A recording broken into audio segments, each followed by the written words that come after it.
Here we go. Let's do it, Steve. Here we go. You can feel the energy. The excitement is palpable. Welcome to the madness. It's championship week, buddy. It's championship week. That it is, Steve. That it is. Dreams are made this week. Upsets all over the place. You don't get it done, you're fired. You're out.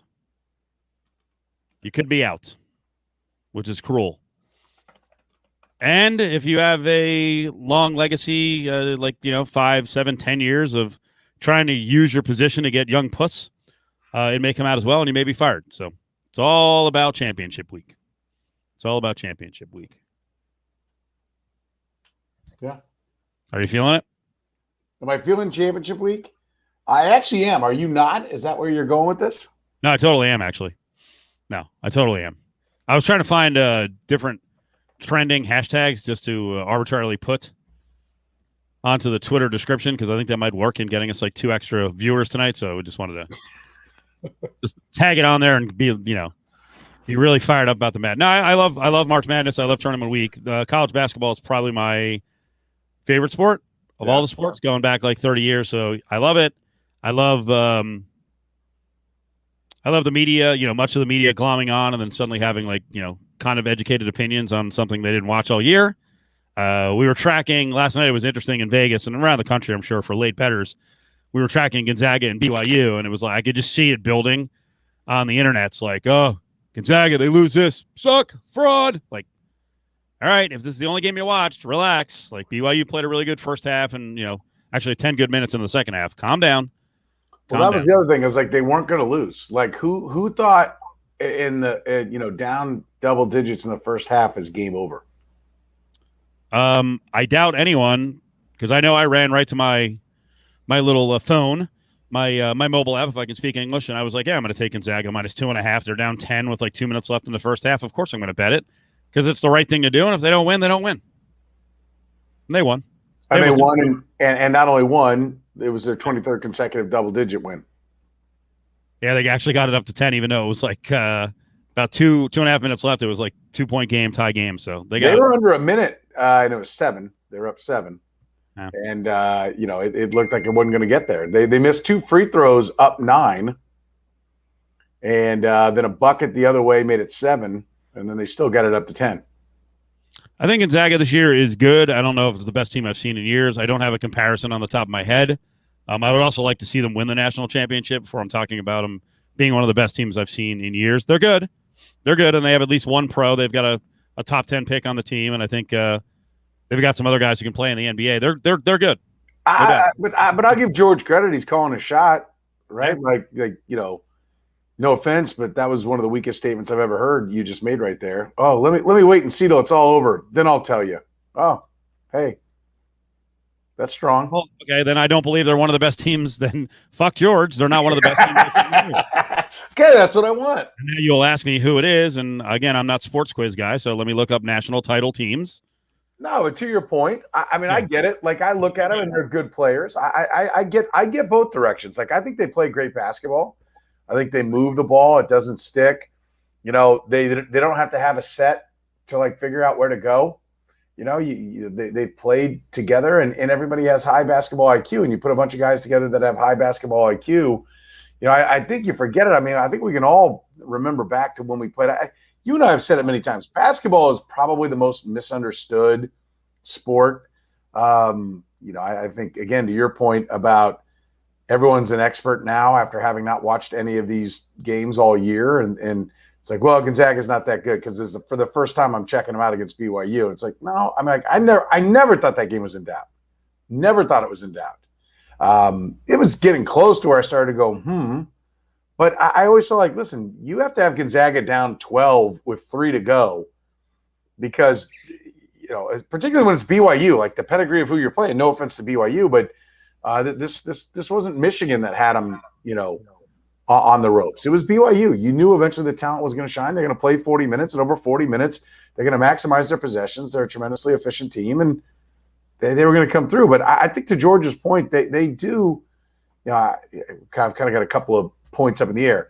George is right. They play really good basketball, but you can remember whether it was little league ball or just going up to the gym and playing pickup basketball and having the guy that might be tall, but he sucks. He has no idea what he's doing. He doesn't move. He's just going to do his thing. And then going up and playing with 4 other guys that know the game and they move in the right spot. They're picking when they should pick. They're doing the things. This is a team that does the right things. There's talent there for sure.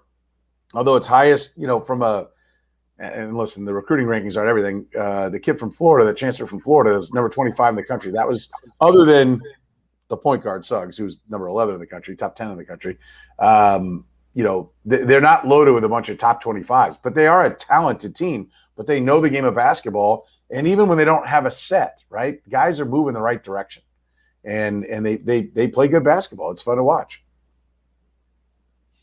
Yeah. I want to look up Ken Palm numbers if I speak it correctly. If I want to speak English, I want to look up Ken Palm numbers on the last 10 years. So maybe I can do that a little later, but they're good. They're good. They're impressive. And Gonzaga and who the hell was it? Was it Iowa? That was one of the best games I've seen this year because Gonzaga went up like 21 and it was unreal, the shots they were making. So they're going to be tough to beat. They're going to be tough to beat. But just like how, here are there for the record, 26-0, Yep. 23 straight by double digits. Last team to stay within single digits was West Virginia, I believe, if I'm not mistaken. I can click on this here in a second. But adjusted offensive efficiency, 1. Adjusted defense, 12. They're good. They're really good. But I also would bet against them. Is Gonzaga versus the field. Plus, everybody says Gonzaga and Baylor versus the field. Who would you take? I'll take the field. Mm-hmm. And the number went up as high. We talked about it last week. Is I think field 160. It got back down to 110. Anyone bet it this week? Is it still up? Anyone? I wonder what the number's at now. I could probably look it up here on William Hill. So anyway, that's not. I don't know. I don't know how the hell we got started on that. Oh, I was joking around about the madness. No, so I love March Madness. I think it's awesome. Looking forward to the tournament next week. Looking forward to seeding. I know out this way, Mountain West Conference actually has some pretty good teams at the top of the conference. And after the number 1 team, San Diego State, the next 3 are part of last 4 in and first 4 out. So they have a lot to play for tomorrow and the next day and potentially in the finals. So there's some interesting stories. And I will tell you the other thing brewing out here are potential coaching openings in the Mountain West Conference because New Mexico's open. San Jose State will be open. San Diego State has Brian Dutcher. His dad coached at Minnesota. He's 50-6 last 2 years. Last year, remember, they had the long run in the regular season of going unbeaten until you. If you're hitting around at him replacing Richard Pitino, he should have his head examined. You wouldn't go to Minnesota? No, God, no. Minnesota's purgatory. No, no, absolutely not. He makes about $900,000 now. I didn't say I wouldn't talk to Minnesota, get an offer, and get a fat raise, and then stay at San Diego State. Yes, I would talk to everybody. I would let Greg Marshall, not his behavior, but his paycheck and his agent's MO be your guide. Listen to everybody, get the offers, then take 90% of the offer to stay where you're at. It's a better situation than 90%. Almost any job that will offer you. 90%. Yeah. Minnesota can probably offer $4 million. San Diego State could probably counter with 1.3. I would be shocked. Well, then you go. Yeah, that's the limit. That's the problem, is that they only have so many backers who can push them. Maybe they can get them to 1.5, but Minnesota can basically buy them because of the big money. But it's bullshit. And you and I have talked about this with UNLV. You can't afford not to pay him. Listen, Bill Self makes $4 or $5 million a year. Nick Saban makes what, 8 or 9? $10 million for Dabo Swinney, grossly underpaid. They are all grossly underpaid. And so if you're San Diego State and you're consistently in the top 25, particularly in a city where you have a chance to be the draw, it's the Padres and your university. You can't afford to do anything other than pay your coach because they are what generates the revenue. So, yeah, that like Greg Marshall was well over $3 million when he was at Wichita, and that's what needs to happen. You know, if people will make the offers, then San Diego State needs to match. There's no way around it. I don't think they're going to do it, and I don't know that this Brian Dutcher is going to let them do it because it was revealed, not like it's some big reveal, but it was in a story this week in the San Diego paper that Dutcher has buyouts in his contract. The buyout, I think the beginning of the contract started around like 7.1 million. It goes down every year.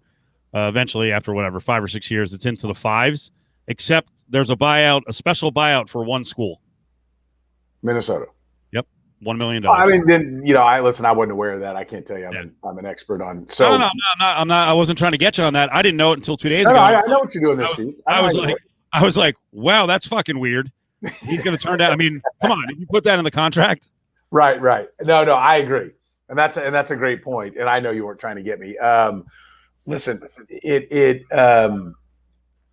I would not. Why? What makes you? Why do you think Minnesota? Why do you think Minnesota's a graveyard?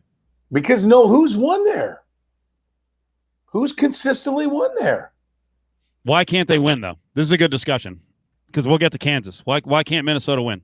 I mean, listen. Can you win? Yes. I mean, and maybe this is the guy, right? Maybe Minnesota will be home and he'll go. Like, can you win? Yes. Can you be Wisconsin? Can any program that's a Power 5 program find their Bo Ryan and recruit non-top 50 kids and be a consistent top 25 team that threatens the Final Four on a regular basis? Yes. Bo Ryan and Wisconsin have proven it. Right? Yes, that can happen. But, are you Bo Ryan? I mean, I know coaches are pretty cocky. I think the best job, and maybe this is a guy pushing 50 who, thinks about the end, right? Now I'm at that age where, the end is closer than the beginning. And so maybe it's a different view where I go, listen, if I could get 2.5 million and I feel like I'm never going to get fired for the next 10 years versus taking the 4-year 16 million and it's going to be a tough road. Like, give me the 2.5 because I'm going to make $25 million and I'm hoping to get 16 will be at best that I can do, right? And I think I can get more raises along the way at the 2.5. Now, again, if you're right, like he would know the University of San Diego State's just not going to pay more than a little over $1 million. Then you got to take the $16 million, and you can grab something on the rebound on the other side and finish yourself off. 16 million should be enough to get to your finish line, but. The point is like that. Greg Marshall was also an ass, and a lot of people weren't offering him, jobs. Tremendous basketball coach, world class ass. That was revealed. $8 million going out the door, right? Compared to Les Miles and 1.99. Pretty amazing, but I think it's because the big money guys were his boys, and they really didn't want him to go, and they sent him out with an attaboy, and they have billionaire. Boosters at Wichita. It is kind of a unique situation with the Koch family, K-O-C-H, being the primary booster of the athletic department there and the university itself. So, but like who's won consistently in Minnesota? Best guy recently was Clem Haskins. They went to a Final Four and he had a couple of big years. So. And they were stripped of that. He had to cheat to do it. They were cheating their asses off. And then it's worse when you cheat and you don't win. So, somehow when you're Minnesota and you get Jamal Mashburn Jr. and you're not winning, come on now. And that's the problem with Pitino. Someone was saying, does he have ties to Minnesota? Yeah, Brian Dutcher's dad, Jim, was the coach there for 10 years, from 75 to 85. And you were asking about age. Brian Dutcher's 62. So, if he's going to do it, now you do it. He's a very young-looking 62. And if people don't know, he was at Michigan with Steve Fisher. He went to San Diego State. He had the job in waiting, coach in waiting title for like 8 years, and he's finally taken over. And now his dad's old spot is open up, so we'll see. I mean, Minnesota certainly has to. They're going to have to pitch him the right way. It's not going to be just money, but I think Minnesota can win. I think Pitino's got talent on this team right now. He just can't coach. Well, first of all, can we mention Richard Pitino? That Richard Pitino has been doomed since whatever Big Ten tournament. His dad came down the aisle and stood in the stands hollering instructions to him. Would you send your kid to play for a guy who's looking back, taking instructions from his daddy? You've got to be shitting me. I said it at that time. I said, that is career suicide. I'm shocked he lasted this long because that was embarrassing. That was embarrassing. It just showed the look at me nature of Rick Pitino. And the fact that Richard Pitino tolerated it for a minute shows you that he's not the man. Oh, wait, my dad's got something? Hang on, Dad, what do you got? You're shitting me. You prep all week, all day. You go through your routine, and you got to turn around and your daddy's going to throw you some tips in game? Yeah, it's bad. I'm shocked he's still there. It's buffoonery. Truth from Duluth. It looks like their arena has been upgraded. It doesn't look like a terrible arena. So they have no facilities at all. Like they don't have their own practice gym. So I don't know about the job that way because that's always interesting. So let's get to. We'll get there in a second, but let me just tell you, with Brad Underwood at Illinois and Awakening Illinois, back to what it was under Bill Self and Lon Kruger and Lou Henson, like it got tougher for everybody. Did you notice? Wisconsin's had a pretty good year this year, but let's see what Wisconsin is. And Bo Ryan's not there, but they've been pretty good without him. Let's see what Wisconsin is with Ohio State and Illinois awake. Right? Like the Great Lakes region has talent. I don't think it's a coincidence that Michigan State's off a little bit and Brad Underwood's up. Right? Tom Izzo's been ruling the roost with that area. Minnesota and Wisconsin, I think, got a kiss because Illinois wasn't getting it done. And now Illinois is back. And Brad Underwood knows what the hell he's doing. And the entire conference has invested money in their basketball programs, and even the ones that aren't performing right now. Chris Collins, had a breakthrough from Northwestern, and they just redid their arena. Obviously, Nebraska is making a big effort with Hoiberg. It hasn't worked out yet, but I think he's only in his second year. But he's got a 5-star. He is in his second year. He's got a 5-star kid coming next year. So there's not many patsies left, and Northwestern is back to being a patsy, but they're not having a good year this year. They can't win unless 4 or 5 programs are down. That's what got him in there. Yeah, maybe. I don't know. I don't think he did a very good job this year. So I think they had some talent too, but just not as much. Most Big Ten teams are 8-9 deep. So, but it'll be interesting to see what Minnesota does and if they can woo Dutcher, and then if they don't, where they go from there. But I don't believe that there's a spot in the Power 5 where you can't win with that kind of money around the programs and the TV money. Kansas football's feeling pretty shitty right now. I know that. They're actually happier today than they were last Thursday. Why is that? Because two guys that I don't want to say no one, two guys that were running the show that were not popular are now no longer there. That doesn't mean it's fixed, but there was not confidence in Les Miles. And, for people outside, some of this is, folks here that are KC listeners are aware of this, but, Les Miles began, we played a cut today. I'll give Will Harris, college football handicapper for ESPN, who we have on a regular basis. I think is great. November 8, 2018, we played it today as our kicker at the end of the show. If anybody wants to catch the podcast at 810whb.com, it's the very last thing we did. 4th hour, last thing. We played his comments from November 8th of 2018 where he said, this is before Les Miles had been hired. He said, I don't think Jeff Long will hire Les Miles. I'm going to give him credit for not being dumb enough to make that mistake. But if he does, within 2.5 years, he and Les Miles will leave together. He said Les Miles can't get a job because he can't get past the interview process. And anybody who's heard a Les Miles press conference knows the legitimate question, and I don't say this flippantly, right? I'm not saying this to be joking, but this is true. People wonder if there's something wrong with the man. They wonder if he has Alzheimer's. They wonder if he has dementia, because he'd be asked about a player, and it would take him 15 seconds to answer. He'd shuffle through papers, clearly looking for a name. And it started with the opening press conference. Everybody went, we talk about, look, you can be tremendous and not win the press conference, but he lost the opening press conference. He recruited some. Kansas people would tell you, nobody in the recruiting circles would, and he would get some recruits. I think there was an ability to recruit. He hired a staff completely based upon recruiting and not winning games, not X&Oing it. So he got some talent, right? Like what you should be able to get anywhere in a Power 5 school. But every time he opened his mouth, it was a train wreck. And it left people going, is he okay? And so, the only guy in college football, apparently, according to Will Harris, that thought Les Miles could succeed again at a Power 5 program was Jeff Long. Jeff Long staked it all on himself. He said when asked about hiring him, like who he was going to hire, how he was going to hire somebody when he first got the job, hey, are you going to hire an outside what do you call it? Search firm. And he said, no, that's my job. Right? Like, kind of almost like, no, like, listen, I don't need a search firm. That's for guys who don't know what they're doing. I know what I'm doing. Stupid. Went out, got himself Les Miles, a guy he'd worked with at Michigan. Everyone considered his buddy. And, so that hire was hung around his neck. Then in the meantime, David Beatty, who everyone around Lawrence would agree needed to be fired, but was an immensely popular guy. Like, everyone understood he had to be fired. Nobody wanted to see it. Everybody felt bad. And he had $3 million coming to him.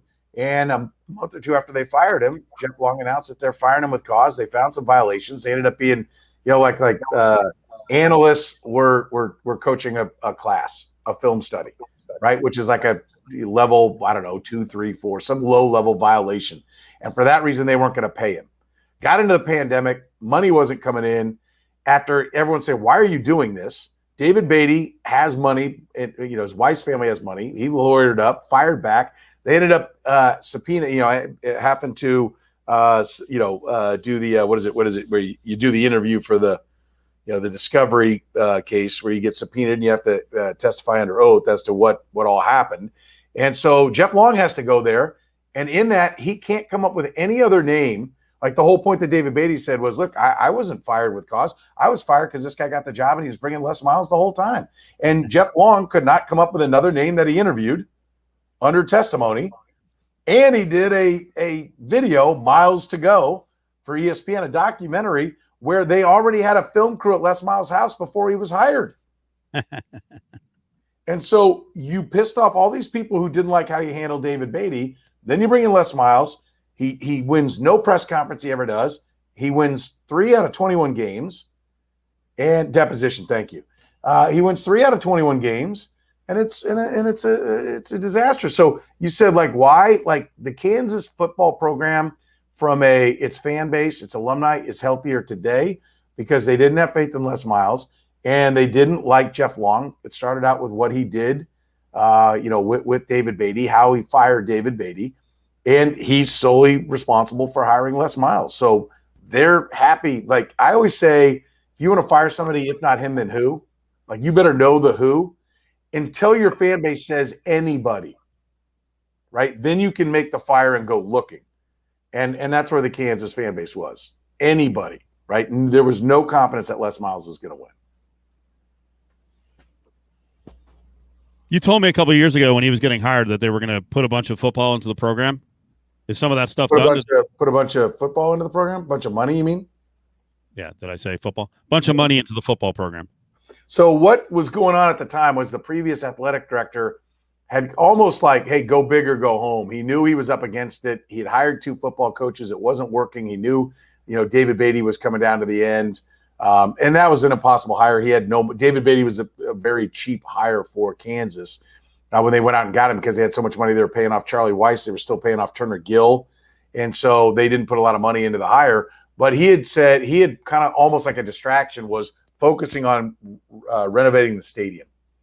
And that was what he was doing, was hoping that would get that project going. And, well, we can't fire the guy who's trying to renovate the stadium, which it needs. And as soon as he was let go, Jeff Long immediately said, we're not renovating the stadium. We have to fix the football first, which is what the money guys would tell you. We're not giving you any more money. Show some progress, and then we'll give you money. We've paid for a lot of things over the years, and you haven't had anything going. All we've ended up doing is paying coaches off. And so he did invest the money in support staff. One of the things, and Jeff Long said this in his press conference in letting go of Les Miles 2 days ago or yesterday, that, look, we've increased the recruiting staff. We've increased the support staff around it. Like, they've brought in a lot of new positions to try and, play football the way you would in the SEC. The facilities are there. They're okay. They also just finished their, full field indoor facility. They only had like a 50-yard field. They put a full field indoor facility, so they have that. There are other facilities that they need, but the facilities aren't a barren wasteland because the money guys have paid for a lot of facilities over the last 20 years. They're behind, as they will probably normally be behind, but they're not as far behind as they were, say, when Mark Mangino was winning. So, yes, they have put a lot of money into football. They still need to put more. I think comments like this are really important to address. Ryan 3 saying public humiliation makes it feel like we aren't in that much of a better place. Most of the public humiliation comes from outside the region and outside the program. I know there's probably plenty locally, but like you really know what's going on locally and just how bad it is. The people who are on the outside, you fucking ignore them for the most part because they're going to come in for a quick hit. They're going to mock on Kansas for 3 or 4 days, and they move on to the next area of snark. So I wouldn't be brought down by it that much. And Petro just said it. It was like it was becoming obvious early on with Les Miles that he was a fucking nightmare. So this stuff coming up, it sucks. Like to rip off the scab. To rip open and then have a big wound, but put Brady's comment up. But in the end, this is a blessing. This is a blessing in disguise because it was going to come out eventually. Right. Put Brady's comment. It wasn't going to be quiet forever. Right. I think that's the view of KU fans, like K-State, Missouri fans who want to give it to their rivals.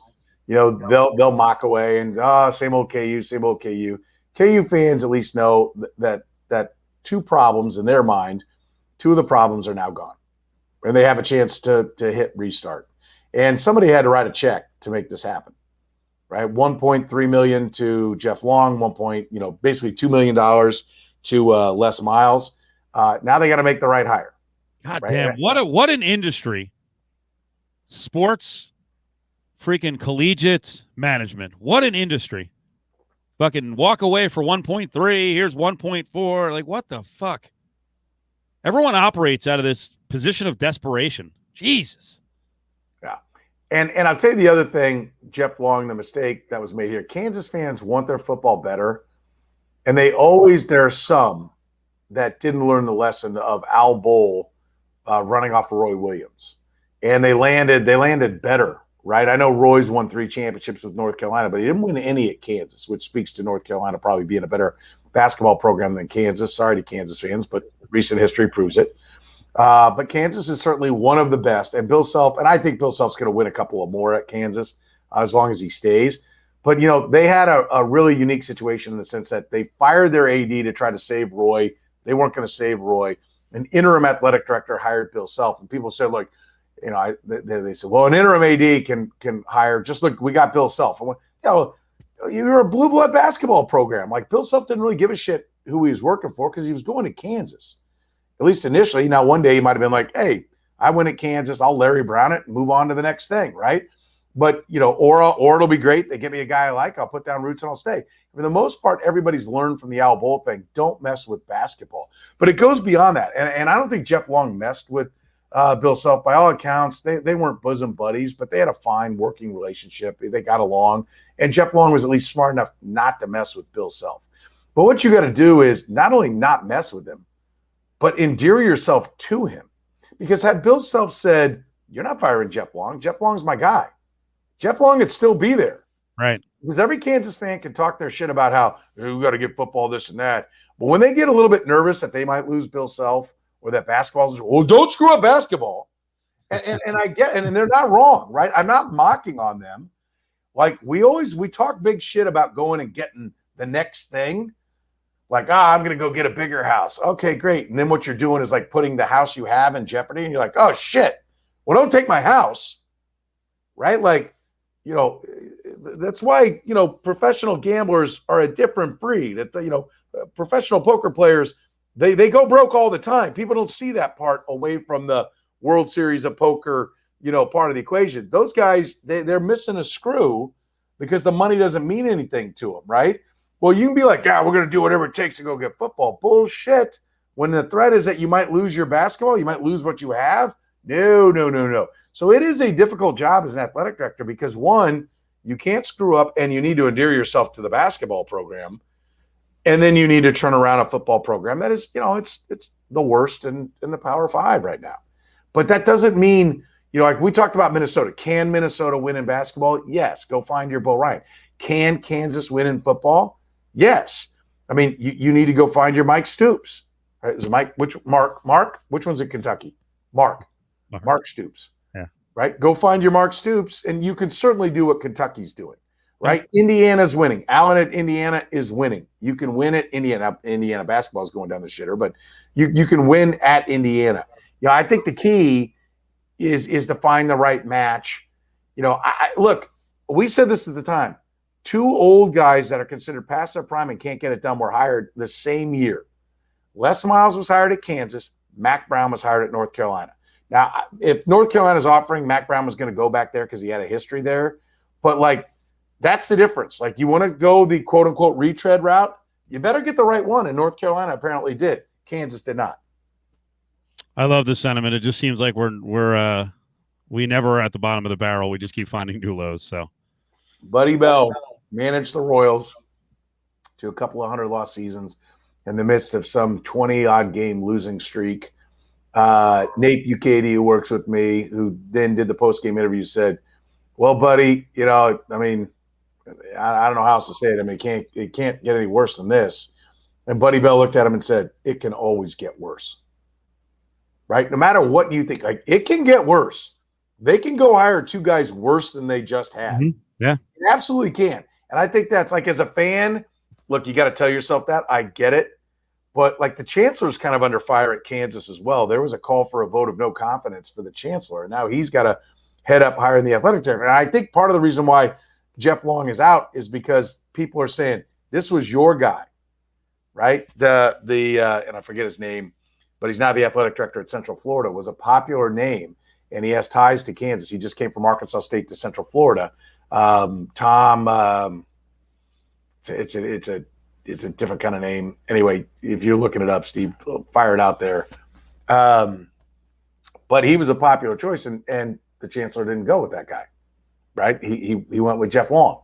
And so I think there are people that there was a lot of pressure on him right away. I know there was people who were crushing the chancellor with emails about, listen, we got no problem with you firing Les Miles, but you're not going to let Jeff Long hire another guy, are you? And so I think that, because would you let Jeff Long – my theory today early, but somebody made a good point, was why would you let Jeff Long go do the press conference and say, I'm going to go hire the next guy if you were going to fire him the next day? I think Jeff Long's press conference, which did not go well, right? One of the key moments was when Sam Mellinger, the columnist for the Kansas City Star, said, listen, Jeff, I'm sorry. Usually I do this off to the side and one-on-one, but in COVID times I can't do it. So what would you say to Kansas people is the reason why, you should be hiring the next coach when your hires at Arkansas didn't go well? Like they didn't work either. And he said, in what regard? Like, it was the one time Jeff Long kind of lost. In what regard? He goes, on the field. He goes, and I'm not even going to get into the Bobby Petrino situation. Like, Bielema got fired because he didn't win, and Petrino was a disaster. Same way as Les Miles ultimately ended up leaving as a disgraced coach. And that was kind of, I think, like, a lot of people went, wait a minute. Like, this guy's like going to try to sit here and say, like, at least admit your wrongs, And so, yeah, it's not easy, but I'll say this for winning football games in Power 5, and I'll say it. This somewhat applies to the Minnesota situation. Thank you, Terry. I think it's Mohajir. I think there's an I in there. I think people are missing an I. I think it might be Mohijr, but they're probably right. They're probably Kansas people that know. Anyway. It's not as hard as Kansas has made it look. It's not as hard as Kansas has made it look football wise. No, it's not. And I don't think you should just aspire to 6-6 either. Find your Matt Campbell. Was Iowa State a better football, situation than Kansas? Let's do it. Get rid of football. And then basketball can play in the Sun Belt. Or the American. Got to have football, brother. You do. That's the way it goes. You have to have it, whatever it takes. And I will say that somebody's got to get in there and inspire. They've got multiple billionaires that are their key boosters. There's no shortage of money. Most programs do. Have some guys, but Kansas has got plenty of guys with deep pockets, deep pockets. But I can't blame them if they're like, I'm not giving you money to just give to jackasses. Show some traction, show some wins, and then I'll come in with the check. Mark Mangino. Yeah. Dollar signs. But it's trust me, it's never rock bottom. You could always do worse. So, and I was looking at Miles' recruiting classes, and it looked like they at least been representative, and we're bringing in some 3-stars. And I guess my biggest question for Kansas: do they have a couple of with Miles? Do they have a couple of recruiting bases? Because I think for programs that struggle, they got to have a couple of hot spots that they pull out of, and it can't necessarily be from the area because the negativity around the program fucks you up locally. Like there's that vibe might kill you locally. So then you got to have other places where people really don't know about the history. Kids don't know about the history of Kansas. You can sell them, but you got to have connections to California or Texas or Florida. And it looked like the last couple of years they pulled some players out of California and especially out of Texas. They dug into Texas and really Eastern Texas too, and Louisiana because Les Miles had roots there. They had a running backs coach who left. I forget his name now, but he left, went to Hawaii. Who was kind of a Louisiana recruiting specialist. He had been a high school coach down there and had deep ties, and he pulled some guys. So look, it's hard when you're a non-populous state like Kansas with 2 Division I programs is tough to feed. And then Missouri sits halfway between Kansas City and St. Louis, and Missouri pulls kids off the Missouri side. My reason for why I began to not think it was going to win is he got crushed by K-State and Missouri in Kansas City. And so it's great if you get all these guys from someplace else. Number one, they always start out like a firecracker because they'd go offer 4 and 5-star kids, 4-star kids from LSU or from Louisiana, and they'd have this great start to the recruiting class. And then at the end, Alabama and LSU would go, okay, here's an offer, and they'd decommit and they're going someplace else. Right. But, they're not getting anybody locally, right? You can swing for the stars if you're like, but we got these 12 guys here locally that we know are going to come and stay and be here. And he has none of those guys. And so there's too much attrition in the program. And the biggest thing is there's no quarterback. The same thing that afflicted him at LSU, he could be a line of scrimmage team and grind out 8-9 wins in the down years and then get a favorable schedule or have a couple of things click and play for a national title twice, once with 2 losses. But he can't find the quarterback. Yep. And meanwhile, at Missouri, Eli Drinkwitz comes in, has a quarterback step up and play better than anybody thought in year 1, and then goes into Georgia and pulls out the number 65 player in the country at quarterback. It's not as hard. And I remember Gary Pinkel. I had one of the first interviews with Gary Pinkel when he took the job at Missouri 20 years ago. And I said, hey, you got Brad Smith, he was in your Bowling Green class. I think it was Bowling Green he came from, right? Yeah, I think so. Anyway, and you flipped him to come with you to Missouri. And he said, let me tell you something. We will always have a quarterback at Missouri as long as I am the head coach. And at that time, you're kind of like, okay, big talk, jackass. Let me see what you can do. And he did. One right after another. He had Brad Smith to Chase Daniel, who was a Heisman Trophy finalist, to Brady's backup this year, who was a first-round draft pick to the Jaguars. He had quarterback after quarterback after quarterback. And Eli Drinkwitz is apparently going to be the same thing at Missouri. And if you can't figure out the quarterback, then you're not going to, Blaine Gabbert, thank you. You're not going to figure out you're not going to win consistently. It's just not going to happen. It's kind of key, especially if you can't even take advantage of the transfer market because there are guys all over the place. Decent players who are available. So who's on the list? So who's going to be the next guy? Who are they bouncing around? Are they bouncing around? AD or coach? Coach. Some ridiculous names. Some high retreads. No retread because of Miles. What are they looking at? So Leipold at Buffalo is a popular name. Kevin Kane, who people out west won't know, but he played linebacker at Kansas. Rose to be defensive coordinator for Dave Doran, who's now at NC State, when he was the head coach at Northern Illinois, and they went to a BCS bowl game. He's now the associate head coach and outside linebackers coach for Illinois. Just got hired there under Brett Bielema, but played at Rockhurst High School, big, powerful football program, Catholic school program here, Kansas City, then went to KU. He's a popular name. I think Dave Doran's a name who has been very popular, who definitely wanted the job by all accounts, was very pissed when he didn't get the job when he was at Northern Illinois. The next year he gets the NC State job. I think he wanted it bad when they hired maybe David Beatty and didn't get it. Ended up going to NC State, I think the next year or maybe 2 years later. But he's always wanted that job. He may be upset, but like NC State, he went 8-4 and had a good year this year at NC State or whatever it was. Maybe I guess they didn't play 12 games. Whatever. He had a pretty good year this year. Last year he had a bad year, and they were talking about firing him after having just given him a contract extension the year before, which is crazy because he's made, including this year, he's made a bowl game in 6 or 7 years. Yeah, and he's 55-46. You take out his first year and the shitty 2019. He's what 40. He's 48-29. I mean, that's respectable. NC State feels like they should be Virginia Tech under Frank Beamer. Yeah. They think that they can be the football school of all the Carolina schools. Well, that'd be cool.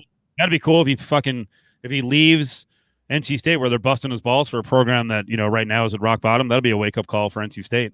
Yeah, and I agree. And so I think that is, if you wanted to ask him, he's from Kansas City, went to Bishop Miege High School, another one of the Catholic schools here, went to Drake University, played football at Drake up in Des Moines. And so he's from the area, knows the area. And I think it would be a good hire. But, has he been – everyone's like, whoa, they pissed him off. I'm like, oh, shit, there's a new guy. And if you got to pay – if you got a checkbook, you can get him. So, I mean, I think those are 3 top names. Everyone will go and mention the Army coach. Always by outsiders, nobody in the program mentions it. Willie Fritz at Tulane is a guy that has connections to the program.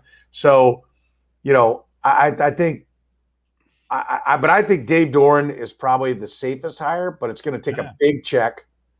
I think Leipold at Buffalo, who won Division III championships and has proven that wasn't a fluke by going and finishing twice, finishing first twice, 2 out of the last 3 years at Buffalo. There's probably a little stigma because Turner Gill came from Buffalo, but Leipold's already been better at Buffalo than Turner Gill was.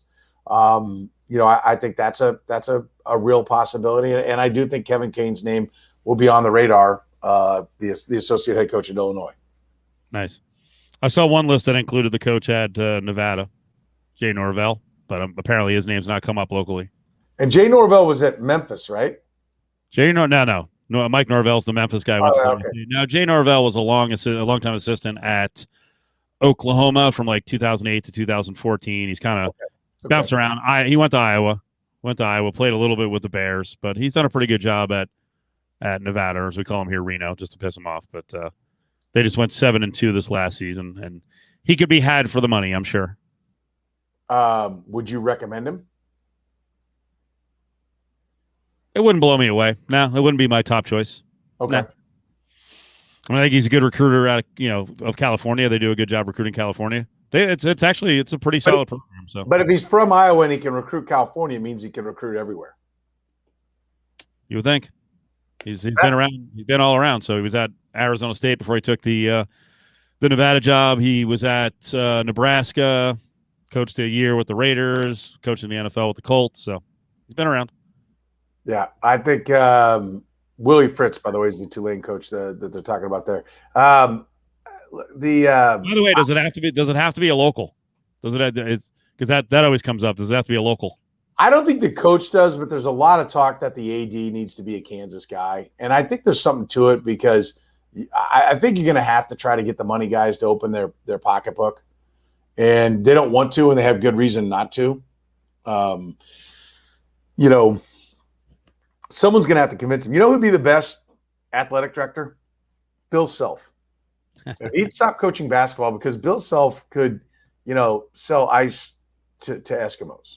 I mean, he is as good as it gets. And I'm not lobbying for him to have both jobs, but a guy like that could do it. There's a guy who's a buddy of mine, Greg Gurley, who's in fundraising at Kansas, and he does color for Kansas basketball that people have mentioned his name. His resume isn't complete. He's never been an associate AD or done those kind of things, but he is a guy that's very popular around the Kansas fans. He's a Jayhawk. He played basketball at Kansas. He's from the area. I would throw his name around. I don't think he would be a candidate because I think any chancellor that took that kind of risk, if he didn't get it done, it would just blow up in their face. But he might be a guy on down the road. because I don't know anybody who doesn't like Greg. And I think they need a little bit of that. And I got to scroll back up. Mahajer, is that what it is? Mahajer? See who had the spelling? That's what I hear. There it is. Terry Mahajer. There is an I in there. I knew there was an I in there somewhere. Mohajir. He is supposed to be that kind of guy. And I heard some talk that if Self had gotten the guy he wanted, Self wasn't going to go lobby for anybody because he knew they were looking for a guy that could win at football. But if there was a guy that was going to make Self happy, that was the guy. Last time, 2 years ago. So, I mean, I think if you get that right, and he just hired Gus Malzahn at Central Florida. So you want to buy out Gus Malzahn at Central Florida? I'd take Gus Malzahn at Kansas. Would you? Yeah, of course. I was talking to a dude who does radio in Orlando at the beginning of the week. We were talking about the Buccaneers, and I mentioned a couple of questions about Central Florida. I'm like, Jesus Christ. Talk about an upgrade. You lose Josh Heupel, a good young coach, and you're like, yeah, we'll just take Gus Malzahn. Thanks, SEC. Thanks, Auburn. First of all, I mean, Josh Heupel to Tennessee, I hope it works. Josh Heupel, by all accounts, is a nice guy, but that is not – and my prediction is, like I got on you about not making a prediction, that's a disaster. He got worse every year at Central Florida. Every year the record got worse. Yeah. And he took over for a guy who has yet to gain any traction at Nebraska. Like, was a rock star in 2 years at Central Florida. Central Florida is a pretty good program, by the way. I mean, there's a lot of things to like there and to go recruit for the American League. I mean, Yes. So. There's like 300 Division I players every year in Florida. Oh, shit. We didn't beat out – think about it. We didn't beat out Florida State, Florida, and Miami consistently for players. We'll take the next group. And frankly, they actually can. There's only 225 to choose from now. Yeah. They actually can beat those schools on some players. But, I mean, if you're getting the second or third level, it's still pretty freaking good. And I'll say the same thing about the Central Florida. And I think it's what Gus Malzahn recognizes. Like, wait a minute. I beat Nick Saban. Like, nobody else has ever beat Nick Saban. And you bastards aren't happy. Yep. Like, I think he recognized what I said, like the Greg Marshall thing, which I got to find a new coach to represent since Marshall got run out. But they're like, okay, I'll take 75% of the cash that I could get somewhere else, in a Power 5 to go 10-2 every year. Ask Mark Few if it's being Gonzaga. Let me tie together the two regions, Vegas and then the Midwest and the Big 12. What's the worst job basketball-wise in the Big 12? Is it Iowa State? Because I think it's a pretty good job, although Steve Prohm he's been a disaster since he's been there. He's had one big year, and the rest of the years were terrible, and this year was unreal. And yeah, the more it's become his players, the worse it's gotten. Yep. No, I think it's Texas Tech. Chris Beard is just that good. Wow.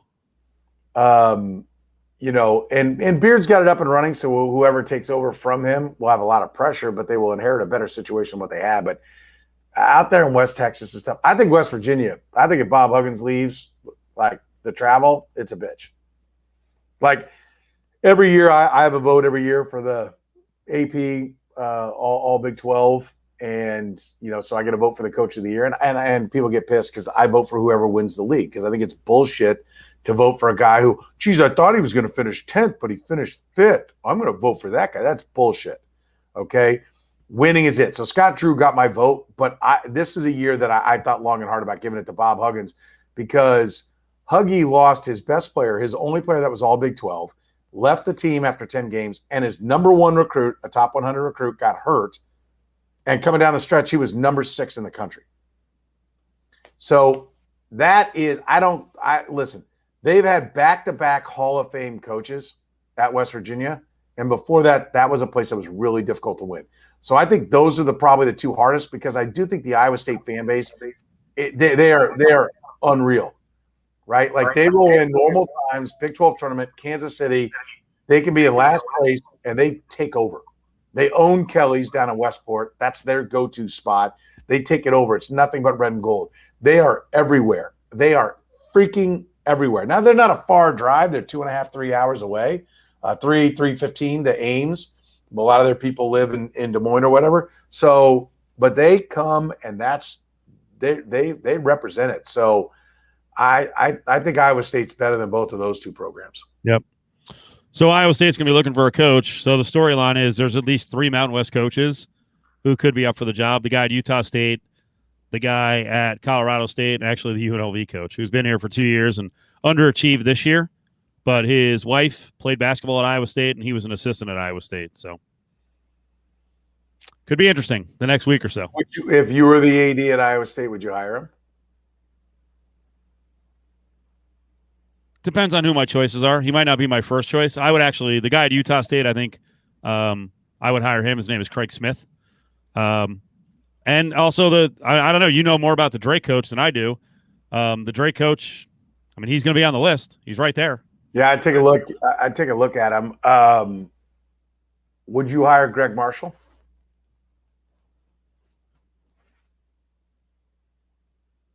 I'd consider it. I'd talk to him, find out where his head is. I'd want to hear some contrition. I'd want to hear about how he's going to do things differently. Yep. But can you coach without being a complete clunt? You know. And he is a guy that will. I can tell you people that are just around the ring. He will bark at anybody. He will go at anybody. But he can flat out coach basketball. And the other thing is, remind me again. Most of it was abusive behavior. Was there racist behavior in there? Was he making stupid fucking comments? Yes, there's some of that. That's a problem. But they're accusations, right? Let's be clear. They're accusations. I think part of the reason why, well, first of all, it's because I think it was $8 million. He took the buyout and walked away. If he had fought it and said, "Hey, that didn't happen," they're accusations right now. I think he needs a couple of years away. And you have to remember Iowa State. Again, I'm not an expert on Iowa State. They also had Eustace. So, can they afford to have another guy around like that? And Eustace is very cunty. I mean, I don't think it's what they want. What's amazing is that, Fred Hoiberg went to Nebraska. I think that was kind of intriguing to me. I kind of figured like as soon as Fred Hoiberg said, "Okay, I'm ready," Iowa State would grab him. He's got family ties to Nebraska, and for people that don't know their geography for this part of the country, it's the two states border, and so there's a lot of crossover there. But Iowa State's a better job than Nebraska is for basketball. Yeah. Because I know Nebraska football hadn't been good, but it's a football school. Yeah. And now Iowa State's playing in the shadow of Matt Campbell. As long as Matt Campbell's there, you're kind of dealing with a football school at Iowa State. But historically, Iowa State basketball has had the ability to be very successful. You know what? I retract what I said about Marshall. No, I wouldn't look at him. It's this year. You can't afford to do this. Second chance guys like that, forget it. And there's too many good coaches out there who actually can do it the right way. The guy I mentioned, Craig Smith, he's a good recruiter. He's a really good basketball mind, and he's actually like a normal person. He speaks to people like they're on his level. Talking about? This is the Utah State coach. Oh, the Utah State, okay. I've been really impressed with the way he handles people. I think he could do a good job, and he's a good recruiter. I totally retract what I said. Iowa State is not in a position where they have to be second chance you. They're not desperate. It's not Iona. Oh, I agree. Yeah, it's and here's what about Rick Pitino? No, he's done. That's enough. He's done. Let him finish out. Back to a power school. No. It's not worth it. Yeah. Put up Jayhawk's comment there. Which one? Doesn't help. His wife is also a complete embarrassment. Greg Marshall's wife and his daughters have been on video just going batshit. And I can tell you that I sat in the seats in front of them at the Maui Invitational when Wichita was there. And take my, at the time, probably 77-year-old mom in there. She went to Wichita for a semester, so she roots for Wichita. So we took her out. That was her 75th birthday present. And took her there and took her to the Maui Invitational. And, we gave it to her 2 years before because we knew they were going, if you're trying to figure the math there. And so we got to stand, we got to be in the front row because that was like for like old people seating. And we get there, and so they're like, okay, right here. And they're in the second row, and one of the daughters says, yeah, just so you know, we're really loud. Like, okay, my mom's wearing her Wichita gear and everything. It's like, no, I mean, like, we're really loud. Like, kind of pissed that somebody was in front of them. I'm like, this is the old people seating. Like, we're gonna be here. Like, just deal with it. But there's some video of them getting into it with people, and so yeah, there's a hot mess that comes with the whole Marshall hiring, and that's one of the things I was going to say. So I'm glad Joe Jayhawk brought it up, because not only would I vet Greg Marshall, I don't think there's anything wrong with calling him and talking to him, finding out where his head is, and if he's an arrogant ass, then you move on. You need contrition, but then I would bring up, listen, the behavior of your family is not going to work either. So what are you going to do if he's like, let me tell you something, no one's going to tell my daughters? I'm like, all right, thanks, Greg. Take care. Good luck. He's not coming back for a while. This era is so unforgiving. I'm not saying it should be forgiven or forgiving, or he should be forgiven, but those desperation hires, like, hey, we got to win. What else you want us to do? Like, nah, you can't bring that guy around. Nah, not the racial stuff, hitting guys, being a dickhead to everyone around the school. Fuck off. Yeah.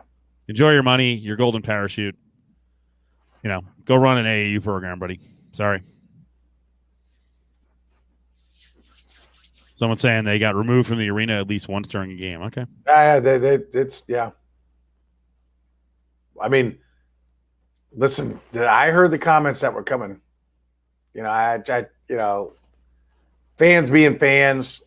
I'm trying to remember when they were way down early to Cal in the first round. They lost in the championship game to Notre Dame, but they were way down early in the first game. And so all the Wichita fans, because Wichita traveled really well to that because they don't get invited to the Maui that often, and they were shitting themselves.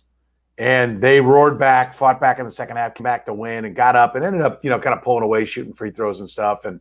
And one of their guys fouled out, and one of the daughters was, I mean, the comments that came out of her mouth, like if my daughter said that, I would have lost my mind. Nice. So did you guys talk about Miles and the allegations? Like what was going on with the claims? Sure. Yeah. You did? I mean, yeah, we pointed out that they were allegations, but but listen, like that's the thing that was kind of interesting was Les Miles was already damaged goods. And so people were already ready. They were like, okay, we're going to have to endure one more year. Then they'll fire him and we'll go to the next guy. And so when Miles started getting in trouble, really the focus started being on Jeff Long, right? Like they had already decided they had mentally fired Les Miles after for last year and all of his terrible press conferences where he inspired no one. He left everybody going, like I said, is this guy okay? And so they were already, the conversation in Kansas City has been about Jeff Long more than it's been about Les Miles. Les Miles was kind of a foregone conclusion that wasn't going to work. And so they were there. And the allegations were just like, okay, he's got to go. And I can tell you 2 weeks ago when they first came that, okay, there's a sealed, he had a settlement. We were like, I think he's going to coach the first game, but there's more to come, and I certainly reserve the right to change my opinion. Last Friday, when those allegations came out, or last Thursday when they came out, it was last Thursday, I had Blair Kirkhoff from the Kansas City Star on, who comes on every week, and he covers college athletics and has covered them for years here. And I said, what do you think? And he said, no, I don't think he'll be the coach. And I said, I don't either. Like, I think you could hear the momentum from the Kansas people, and that he was going to, ultimately that this was going to spell the end. And let me tell you something. Had he been 10-2, I don't know that we're sitting here today,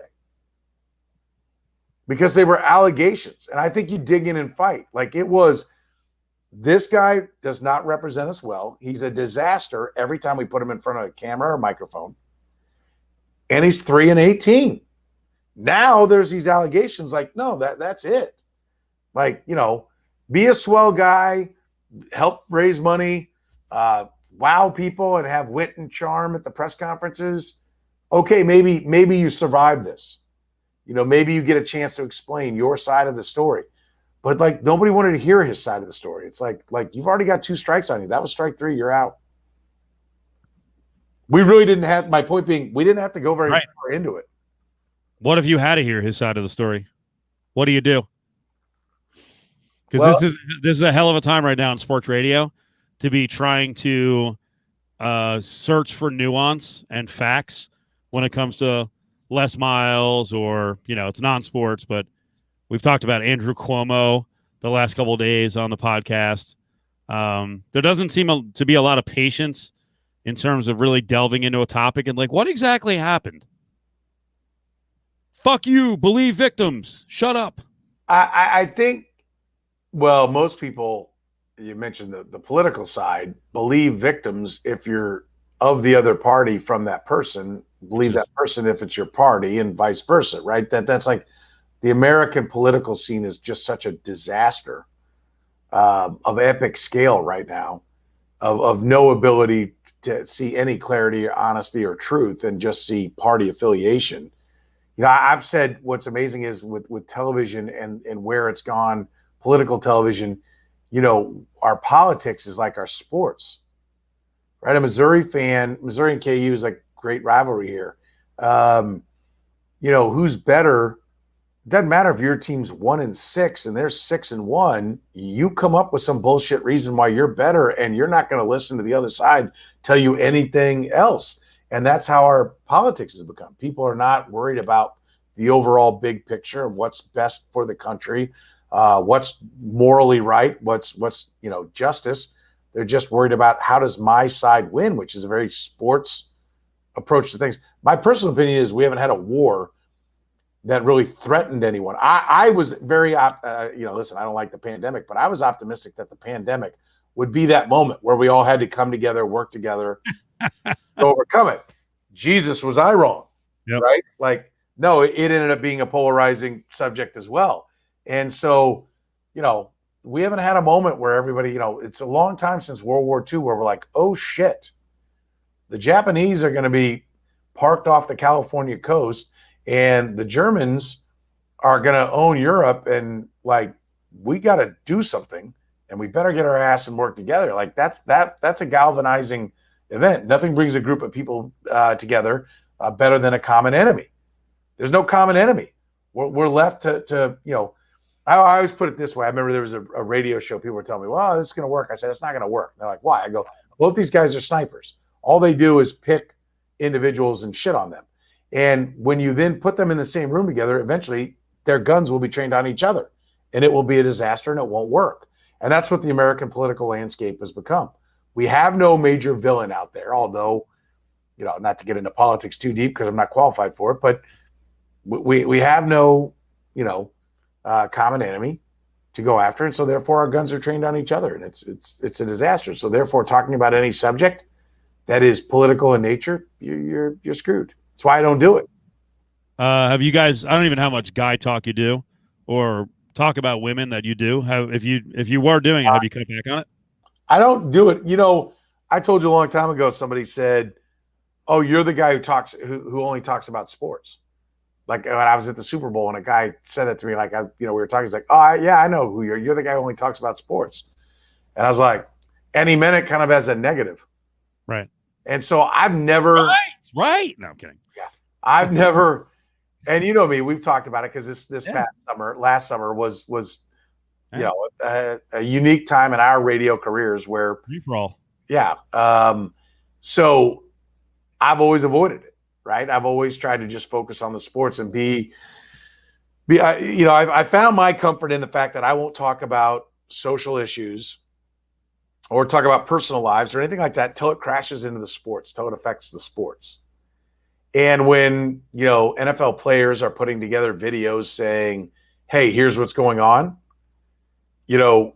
like Patrick Mahomes is talking about Black Lives Matter, it's affecting sports. Now we have to talk about it, right? When there are no fans in the stands, the pandemic is affecting sports. We have to talk about it. It's affecting what it is we discuss. But if it doesn't affect that, then I don't get into like Mario Cuomo. I'm not talking about Mario Cuomo. No. This is not what I'm talking about. I'm talking about male and female issues, even talking about wives. Like can be dangerous territory now and how you come off and what you say.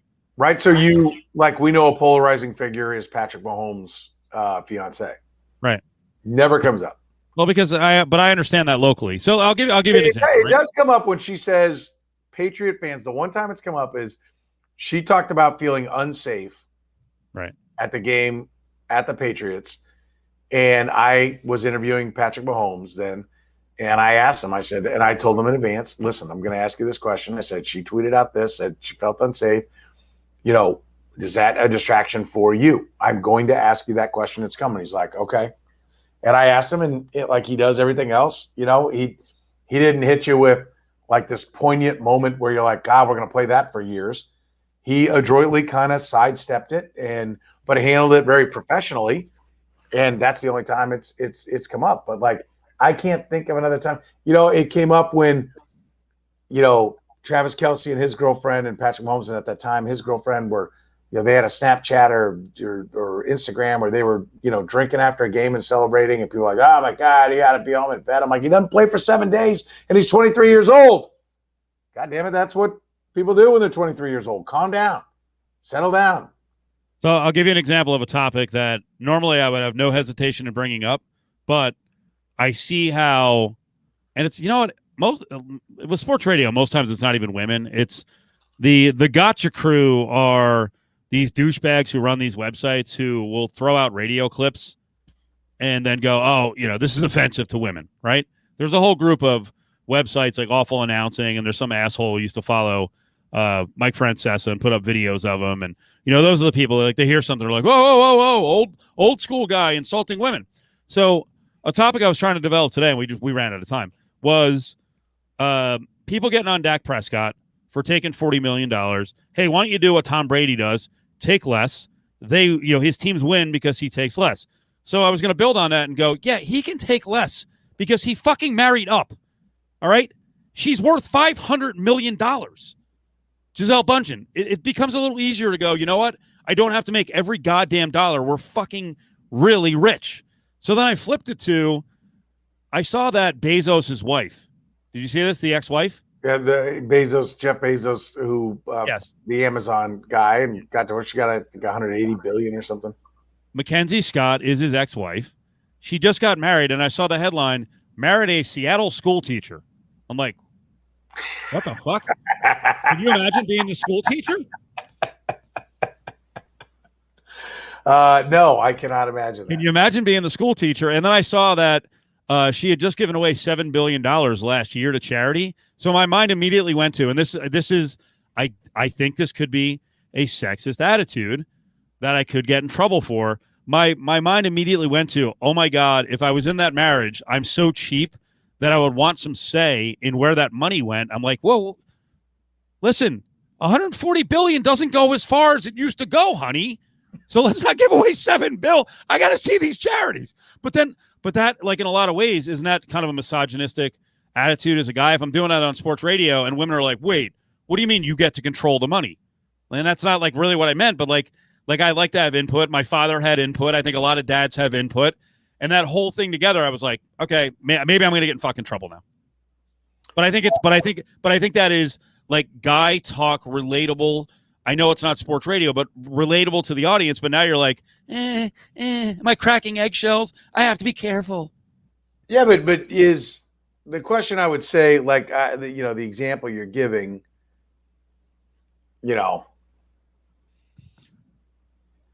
it's a unique example. It is. But is there anything wrong with you having to check yourself and actually be a human being? Actually be fair? I think both of us know that we have to check ourselves on lots of stuff. No, but we have to check ourselves because we grew up in a locker room environment where that was okay and that was actually celebrated and rewarded in the industry that we worked in. Yes, we have to check ourselves because the way we were coached is not the way of today. But that doesn't make the way of today wrong. The changes of today are not wrong. No. And I want to listen and I want to learn and I want to understand, like, hey, there's some stuff I would say or I might joke about. Hey, maybe that was offensive. This needs to change. But the problem is, like, while you're trying to learn, a lot of times just like the fucking flamethrower comes out and it's like, you're done. Like, fuck you. You're not going to learn. Like, you're done. You're coming off as misogynistic. What do you mean you need to have control of the money? I mean, like, input. give me an example of who's done off a misogynistic comment. Not who got some shit over it. Who's done? Well, I'd have to look at the list of guys who have fallen in the Me Too era and kind of the different levels. And if because everyone's talking about in our industry, yes, the Louis C.K.'s. Well, you know what? I'm blanking now. Who was the guy on Chicago radio who made a comment about Maria Taylor that she looked like she was dressed like to be in porn because she was wearing a leather outfit? Okay. Right. And that was it. Now he had problems before that. Yeah, he had a history. He had a drug issue. He had made some comments, but like it was like, hey, we're just waiting for the final straw, and it's like, hey, you commented on a woman wearing a leather outfit. Fuck you, you're out. Like, oh shit. Well, but she wore a leather outfit, and he equated it to her being in the porn industry. He didn't just go, wow, I don't know that I'd wear that on TV. Seren, but in sports radio over the years, guys would make comments like that, and they would get away with it. And again, I do not believe and film producers would come into a meeting with a potential actress on the next movie wearing no pants and get away with it. But see what happens is that you'll get that lumped together, and it's like no. A guy making a comment that he thinks a woman is dressed inappropriately is a lot different than Harvey Weinstein jerking off. Would he be fired if he said she's dressed inappropriately? Versus she looks like a porn star. By the way, he didn't say porn star. He didn't say porn star. He said she looks like she'd be hosting the AVN Awards. Okay, which is the awards for porn stars. Okay, but there's a difference. And his name was Dan McNeil. Yeah, thank you. Thanks, Cam. Right. Yeah, I mean, I think he was joking around. For that example, that guy had a lot of baggage. And so it wasn't, there's a difference between a guy who made a mistake for the first time, right? Like Greg McDermott at Creighton. Yeah. With his comment about the plantation. Terrence Rencher, African-American assistant coach, said, by the way, helped me win a player pool championship when he was at Texas. I always have a soft spot in my heart for Terrence Rencher. Terrence Rencher said, I've never heard him say that. I'm deeply offended. I'm deeply hurt, but I've never heard him say something like that. That's why Greg McDermott is already back on the bench. And he's winning. Right. By the way, were he losing, he'd be fired. This would be the Les Miles scenario. Right? This is a good example from Kirk. Are we to the point now, if you said she has a face for radio, can you say that? I call it about guys, we say it about ourselves, right? People say that to me. You can get away with that. Can you say it to women?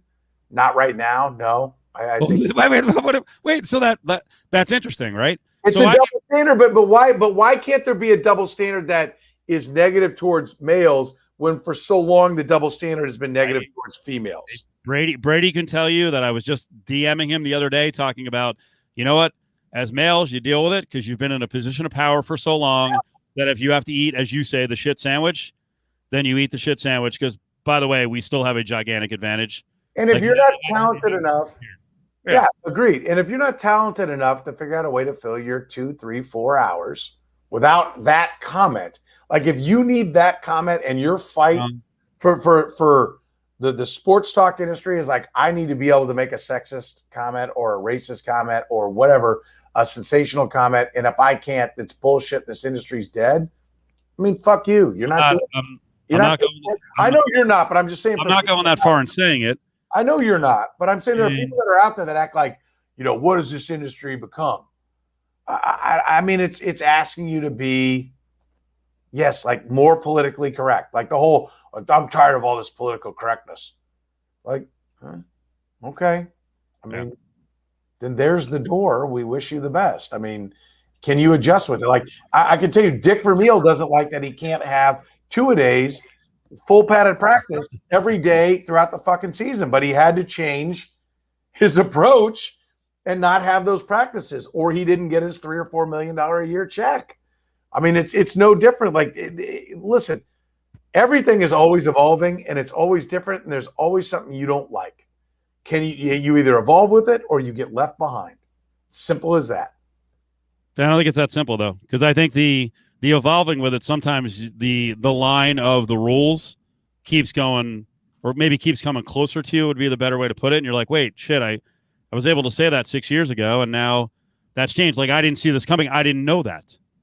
I didn't know it had changed. Oh, that's your point, I think, right there. Yeah, I think you just hit on it. Like, can we get the manual, on what it is we can and can't do?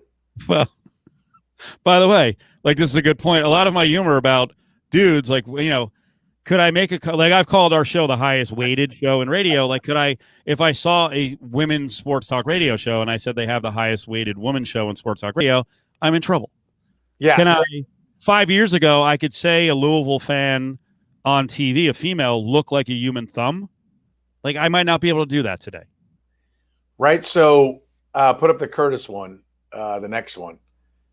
Yeah. Curtis and I, like, I for comedic purposes, but we do it both ways, talk about each of us being overweight. Would we do it with a woman? No. But if two women did it and one of them was like, oh my God, I got to go on a diet because seriously, I can't even get up and down the stairs. And the other one, you can't get up and down the stairs. I can't even get out of bed. If two women were jarring at each other, that's different. If one of them is clearly taking offense to the comment, that's different. If Curtis started going, you're fat shaming me, were I thin, which I'm not, and he's like, stop fat shaming me, then I would need to back off. Yep. But we're two guys who know what we are. We're friends. I love Curtis like a brother, right? And I think that comes across on the radio, and we have a good time and we joke about it. But like, if I had, if there was a woman that worked on the show and she was overweight and she was offended by it and said, I'm offended by this. I mean, it shouldn't be any different. It would be worse in society's view than me talking about Curtis being overweight. Thank you, Renee. Media. Oh my God. It would be, it would be awesome if someone came at you and it's like a media fatty, as you will call them. And of course that's some of my best material because I'm also surrounded by big fellas and I self-deprecate all the time. You're not thin. It would be, I'm not, and I'm getting bigger. It would be great if someone came at you, a media fatty, and was like, I've had enough of this guy shaming me. And maybe there will, and I'll have to go, all right, listen, I didn't realize that generalizing about the media as all being overweight, they're not overweight, and those that are, sometimes it's a challenge that they just can't live up to. I myself am challenged calorically. Therefore, I try to make light of the situation, but I now understand that my comments have been hurtful and I need to do a better job. And I would then have to knock off media fatties. Yeah. I mean, I'll give you an example. Probably 2 years ago, for a while we had a female producer, Chrissy, and I thought Chrissy was awesome. And there was a reason we picked Chrissy because I wanted to change up the show and I wanted a female perspective. But here's the thing with Chrissy, when Chrissy popped on and she gave sports opinions and Adam and I didn't agree with her, guess how we treated her? Just like the male producer. Like a little sister? I didn't know if you were going to. No. We didn't hold back at all. And I think that's the way it has to be. But we did have a lady right in. Did you go, hey, get back in the kitchen? No, right? No. Okay, so then you. No, we would get belligerent. But for some people, it's not. We would get belligerent with her, just like it would with Adam. And there was no name calling. And you still have your job, so clearly the powers that be did not see a problem with it. That time. Okay. You see what I'm saying? You see what I'm saying? Like, there could be another time where we have a female guest on and people are like, hey, you know what? Really going at her there. Yeah, because that's what we do. And actually, it's a compliment to the person if we're not handling her with kid gloves, and I didn't mean that in a creepy way. See what I mean? Like, everything. Got to watch myself. No, this isn't totally true. If the person on the receiving end is okay with it, it's okay. Well, but if you're a radio person and there's people in the audience who are like, I don't like the way you're talking to that woman. You are a freaking misogynist. You're a bully, and you're doing it just because she's a woman. And you're like, what the fuck are you talking about? No, I agree with you on that. That it's not just about whether or not they're offended on the other end. I don't even get that one. Which one? The Burger King? I don't know. A guy crying most times, kind of funny. Woman crying, oh boy. Maybe. Yeah. I'm just curious to see where it goes. Kirk's latest one. That has happened. I'm not going to deny it. That has happened more than once. I'm not going to deny it. And you know what? Maybe there could be some misogynistic undertones to that. So I apologize. Maybe we shouldn't use that word anymore. Then we've transitioned to clunt, but maybe we shouldn't use that either. Oh, that's a decision that has to be made. But it's a hard decision. I like doing it. Well, I'm with you, but there's a time and a place, right? Sometimes the time and the place change. You know what's happening here is our Tuesday co-host Allie is like pushing back on us for being like we're being too. I don't even know how to put it. Where we're joining in on the shaming of guys, and she starts yelling at us. She's like, "Stop doing that!" And she's like, "Women need to step up." And then we're mentally fucked on Tuesday nights. We're like, we don't know what to do. She's completely screwing us up. So now, I see people being. I'll give you a good example. Here's the other thing that's starting to freak me out. Have you watched Top Chef over the years? Do you like cooking shows? My little one does, and so I've watched cooking shows with her. Top Chef hasn't become a favorite, but I've seen it a couple of times, so I know the show. I love cooking shows, and I shit you not, that's like the OG. I never watched it before. So the SO and I started watching. We watched a random season, and we just finished it literally in like 3 days. And I'm like, holy shit, this is awesome. But as we're watching it, and this is the other thing that's freaking me out, as these chefs come on, you have all these male chefs who are judges. As they come on, we're just randomly searching the person's name and me too, and we're like, God damn it. Because we were watching the season from 2013. We're like, he did it. Yep, he did it. He's out. Like I think I'm going to find out going back and watching all of them. There's going to be like 31 famous chefs who were just complete assholes to women in the kitchen who got booted. I think you're going to find that in every industry. Well, yes, and this is another topic we've been mentioning all week, is based on Les Miles' behavior, right? Making runs at women, and we'll call it in the workplace. I mean, being a coach. The allegations of his behavior. Yeah, preying on women on campus is not really your workplace. But the allegations. But in general, men making runs at women in the workplace, and especially guys who are like 50 plus, where that was more normal, right? And of course, guys went over the line and were creeps. Could we actually look at the male workforce, like 45 and older, and lop off about 15 or 20% of the workforce based on the way they behaved from their ages of like 22 to 50? Like, would we just get rid of like 20% of the male workforce? Is it that high? If you were held to the standards of today back then, oh sure. You know, I've said that, like, you know, the reason what the big statement for me that woke me up to, like, you got to check yourself and you got to be willing to say, okay, hey, maybe I need to change something, was Wanda Sykes had a. By the way, can I just jump in? Yeah, brother, I'm never lost for topics. No, that's not it. This is my how many hour? Well, today was a short show. Like, not to be a dick, but I do 7 hours a day, and I got fucking 50 more topics to get to. I find this stuff interesting, so we're not doing an all sports podcast. Sorry, man.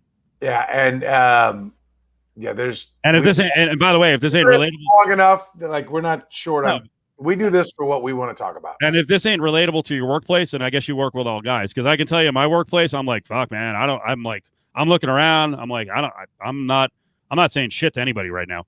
Like, I walk in, I walk out. I have a female boss. I got to talk to her a little bit.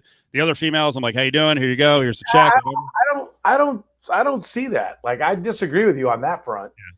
Like, you know, no, I don't see that. I don't think it's that hard. Like what I was going to say was, I remember the thing that was the eye opener to me about, like, hey, look around and even ask people, you know, try to listen to and ask people what offends them and give a shit what they say back. Don't just try to pick a fight with them.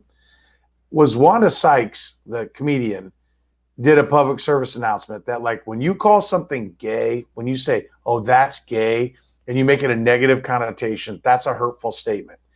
And I was like, you know, okay, I get it, because I would throw that around all the time, right? It's like, to your point about how many people would still have a job. today when I have a job based upon the things that I would say, it was commonplace in the workplace to be like, oh, that's so gay, right? And it was negative. And you and I worked with a guy who was one of the best guys I ever worked with who was gay. And I love the guy. I'm not going to name his name. But back in the day, he was one of the most fun guys to hang around with. And, he was fantastic. And if he'd have told me, like, I'd never do anything to hurt that guy. And if he'd have told me, listen, you said this and that offends me, then that would bother me, right? Like that would hurt. I'd be like, man, I'm sorry. I got to do a better job. And so I heard that and I'm like, okay, like it's not, I didn't mean it that way to hurt anyone's feelings, but it hurts people's feelings. So, okay, let me just take that out. And it's on me, like somewhat as a pseudo entertainer, to find a different way to, express myself and entertain people without using that phrase. Like we used to use it on the radio all the time, or you'd allude to somebody like, oh, that guy's not a good player, so he's gay, right? And then you get the wake-up call and you're like, okay, I get it. That hurts someone's feelings. You need to change what you do. Like I don't walk around on eggshells, but I do pay attention and listen to what other people think is offensive, and I value that and say, okay, I need to be willing to adjust what I've always done. Yeah, my point on rules changing, and obviously everyone's an individual, so what offends them is going to be different than what offends others. And I'm talking about women. Like just watching Top Chef. At the end of one of the seasons, Padma Lakshmi's on there, right? She's a chef, and she's also a model, right? And Emeril Lagasse's next to her, and they were talking about what the fuck was it? It was some dessert, and he goes, yeah, like a little more jiggle in it. And and Emeril Lagasse looks at Padma, and he's like, a little more jiggle in it, right? And I'm like, oh shit, dude, boobs, jiggle, watch yourself. Like I feel like it's at that point now where you're like, because he clearly was making a joke about. I don't think it's at that point. I think your history. If you have a history of making comments like that, then it's at that point. But if you have no history of grabbing ass in your workplace, of harassing women, and you make a comment like that, that is not going to be the instant reaction. And if one person comes out and says, I'm offended by that, that's ridiculous, like it should be taken seriously. But I find that there will be many people that come and go, you're barking up the wrong tree. That's the last guy to say that about, because I've listened to him for years, and he's gone out of his way to not be offensive. Or around the workplace, your behavior has set up what you are thought of in that workplace. And if you have been a decent human being, and one time you say something like, oh, well, that's kind of jiggly, and somebody wants to jump on that and go, well, he clearly means this and that, there will be plenty of people to come to your defense and say, bullshit, it's not what he meant, and you need to shut up. Right? So, I think those that, like, if you're fearing that, Steve, you need to look in the mirror. I'm hyping it up. I'm hyping it up. I know you are. I don't fear it in the office. I've now worked for 3 female sports program directors. That would probably set a record in our industry, because there's not a lot of them. And I got along with all of them, I will say this: anyone who has awesome. I actually enjoyed the female program directors in many cases more than the male program directors. So, yeah, I think there's something to be said. Like I think people who think they have a get out of jail free card. Like I heard someone say, "I have 2 daughters. I would never." Like, no, wrong. No. Like, no, that's not. I live with 3 women, right? Two girls and a wife. That doesn't mean that I get to say whatever I want, because it can't be wrong because I live with 3 women, it's just give a shit about your fellow human being for just a second. It's not that hard. It's not that big of an effort. Yeah. Listen, absorb, admit that you're going to have to make some changes here and there. You can't. Just ask my wife. I'm a tremendous listener. You're not, right? You're probably getting better now that you have kids. I am better. Well, that's a road we don't want to go down. Like, no, to my kids, like I always listen to my kids. Yeah. But I think my kids listen to me. Right? Like that's the big thing, right? My wife will tell you I don't listen. And it's been written that she doesn't listen. That's it, right? I heard somebody, I can't remember who got in trouble, and they're like, I have nothing. I have daughters, so I couldn't possibly be offensive. And then you read, like, you find out, like, oh, the guy was, he was suspended for this, he was suspended for that. It's like, no, yeah, like, sorry, Listen, I will tell you what the problem is, Brady, because everyone wants to know my advice on marriage. My problem is I listen. I think most guys they just hear it and they don't digest it. I listen. Seren listens. And I go, wait a minute, what are you talking about? And I should shut up and just eat it. Seren is great at analyzing and like really slicing and dicing. When someone throws something out that might be kind of flippant for effect, that's a mistake. Or because he ain't gonna stop. Yeah, and spouses, both male and female, not just women, but both male and female, will do that. And I don't operate that way. I am clearly the problem. There's no doubt about that. Like, do you know how many times my wife has said to me, "This is not your show. You cannot just hang up on me." And I'm like, whoa, wait a minute. First of all, I don't hang up on people. All right. So I don't want to hear that shit. She's like, no, but you dictate when they come and go. That's not how it works here. Right. And I'm like, well, I know. I got that, Yeah. I think the biggest thing on if you offend someone, you say something, whatever, if it's out of context and what you gotta be able to listen and not immediately go into a turtle shell, turtle up and start defending yourself. Just, listen to the explanation of why it's offensive and try to move on and show that you're sorry. And hey, I'm going to try to learn. My bad. Not whoever told Myers Leonard to throw out there that he didn't understand what, and pardon my French, the word kike meant or what it referenced. Dude, come on. Get better people around you, or, that's a stupid excuse. By the way, we didn't have this on the rundown, but click Q Levy there. Yeah. Did you see that one?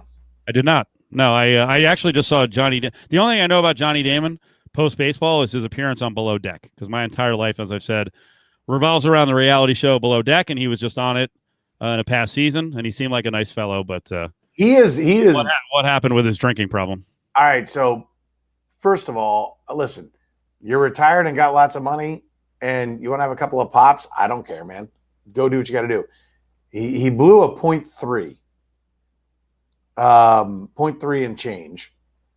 But the video came out from TMZ of him and his wife. His wife also got arrested for assaulting a police officer. That's like, she didn't want to be cuffed and she kind of pushed away and shoved away. I mean, but it's, I'm not saying the police are wrong to charge her with that, but he got pulled over. He's clearly completely intoxicated. He doesn't want to get cuffed, but it's kind of that, like, I don't understand that this guy, he's so drunk that I don't understand that this officer is like meaning it. Like, he thinks he's still in the negotiation talk stage. And it just shows how drunk he is. And to his credit, he walked out and they said, "How was jail?" He goes, "Jail sucks." Right? Like, I can tell you that I covered Johnny Damon with the Royals. I talked to Johnny Damon 2 years ago at the American Century Championships in Tahoe. Good dude. He drank way too much and drove home, and he's busted, and he should be busted, and it needs to be a wake-up call, right? I don't care how much you want to drink. Do whatever you want to do. It's your life. It's your body. Do whatever, but you can't get behind a wheel. But he is – it's one of those where you're like, wow. And I'll be honest with you, how well he responded to – like, how well he walked the line. He misses one step.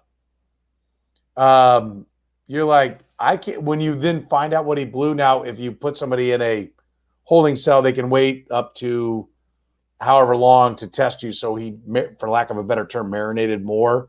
So he probably wasn't at 0.3 when they were there, but he had clearly had a lot to drink. And it's just like, that should be a wake-up call. If you have a lot to drink, that's what it looks like. You're not good to drive. Uber exists. Put a mask on and ride an Uber. So I will take it was sorry, I don't want to call you by the wrong name. Brent, who was saying we're scrambling for topics. I do want to, before we get out of here, I do want to mention the salary cap and what's happening now the last few days. You've seen what the Raiders have done, right?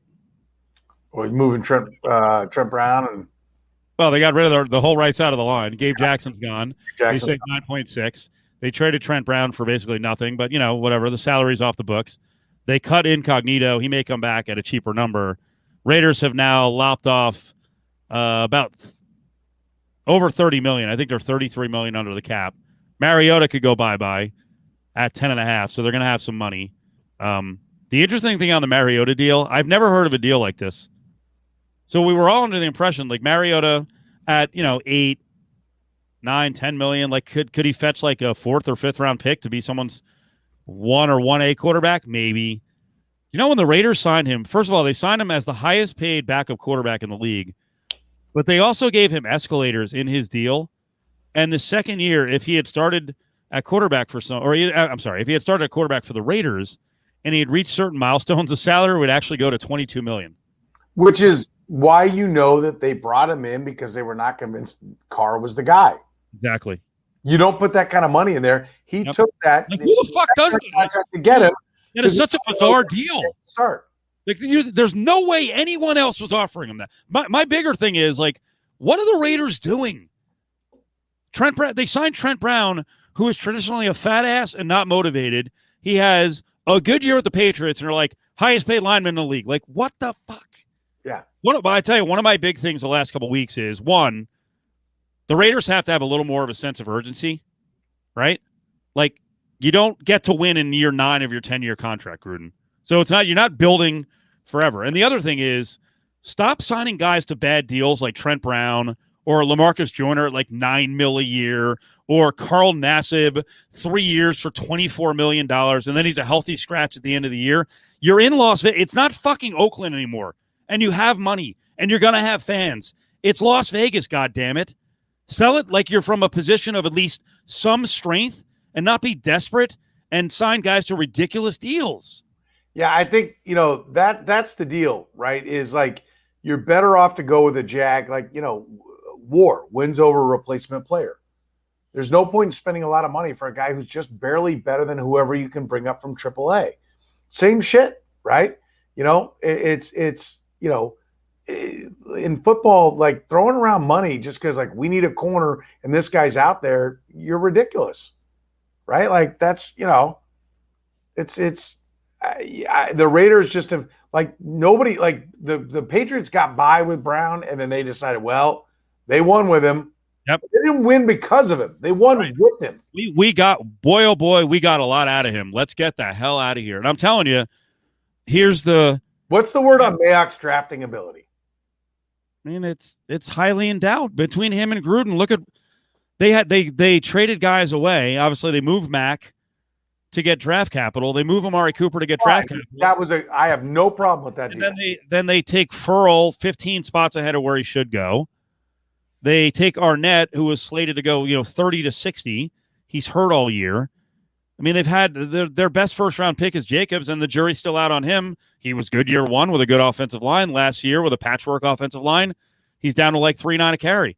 Yeah, I mean, and the other the drafting of the Clemson and the Alabama guys, the drafting Ruggs when he's like the 5th guy on the board for most organizations. I mean, this draft, I will tell you locally, scares the F out of people, and it's even scarier now. I agree with what they did, because I think there's going to be a lot of players out there, and they can still have a good right side of the line and not pay them freaking $23 million. Just look at all the Steelers cut loose.